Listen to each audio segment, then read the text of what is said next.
ತರದೇ ತಂದೀವಿ. ಅದನ್ನ ನಿನ್ನ ಸೊಂಟಿ ಹೆಚ್ಚು ಕುಡಿದು ಬರಾಬಿಟ್ಟೆ.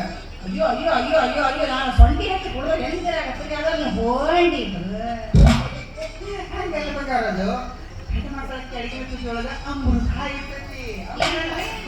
ಹೆಣ್ಣು ಮಕ್ಕಳ ಕೆಳಗಿನ ತುದಿಯೊಳಗೆ ಅಮೃತ ಇರ್ತೈತಿ ಅಂದ್ರೆ ಹೆಣ್ಣು ಮಕ್ಕಳ ಕೆಳಗೆ ತುದಿಯಲ್ಲಿ ಅಮೃತ ಇರ್ತೈತಿ. ಮತ್ತೆ ಗಂಡು ಮಕ್ಕಳ ಕೆಳಗೆ ತುದಿಯಲ್ಲಿ ಬರೀ ಪಾಂತರದು ಬಿಟ್ಟ ಅದು ಮೊದಲು ಸಾರು ಇಂಥವೆಲ್ಲ ಇರ್ತಾವ ಹಾಳು ಮೂರು ಅವ್ರು ಇರ್ತದ್ರೆ ಈಗ ಅಮೃತ ಬಿಡ್ಬೇಕ್ರೆ ಬಿಡು.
ಯಾರು